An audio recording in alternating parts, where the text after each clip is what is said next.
इडली, डोसा, उत्तप्पा नेहमी नाश्त्याचे प्रकार आहेत, पण ते जर एकदाच आपण बॅटर करून ठेवलं ना, तर आठवड्यातून 3दा किंवा 2दा उपयोगी पडतं. त्यासाठी प्रमाण महत्त्वाचं आहे. त्यासाठी हा मी मसुरी तांदूळ वापरते. अगदी उत्तम आहे. तर 3 भांडी हे तांदूळ घेतलेले आहेत आणि 1 भांडं उडदाची डाळ घेतलेली आहे. त्याच्यात 1 चमचा आपण मेथीचे दाणे टाकायचे आहेत. भिजवून ठेवायचं आहे आणि नंतर स्वच्छ धुवून घ्यायचं आहे. तर 15 मिनटं मी भिजवून ठेवलं आणि त्याच्यानंतर मग धुवून पाणी घालून ठेवलेलं आहे.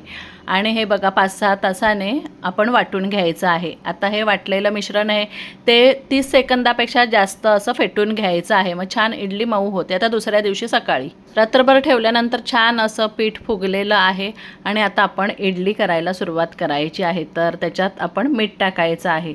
तर मीठ टाकल्यानंतर थोडा वेळ ठेवायचं आहे 10 मिनटं. 10 मिनटाने आपण मग इडली करायला घ्यायचं. हे असं भांडं कोणाकोणाच्या लहानपणी होतं, तर मी आता ते खास ॲल्युमिनियमचं विकत घेतलेलं आहे. कारण माझ्या फ्रेंडने एका सांगितलं का ॲल्युमिनियमच्या भांड्यामध्ये इडली खूप छान होते आणि खरोखरच माझ्याकडे आधी स्टीलचं होतं, तर आता पहा ॲल्युमिनियमच्या भांड्यामध्ये मी इडली लावली. तर ही इडली फक्त 10 मिनटं उकडायची आहे. 10 मिनटापेक्षा जर इडली जास्त उकडली तर कडक होते. पहा किती सुंदर झालेली आहे, छान जाळी सुटलेली आहे. तर मस्त अशी सॉफ्ट झालेली आहे आणि अगदी चवीलासुद्धा सुंदर झालेली आहे. आता उरलेलं बॅटर तसंच ठेवलं आणि 2 दिवसांनी त्याचा उत्तप्पा केला. तुम्ही डोसासुद्धा करू शकता.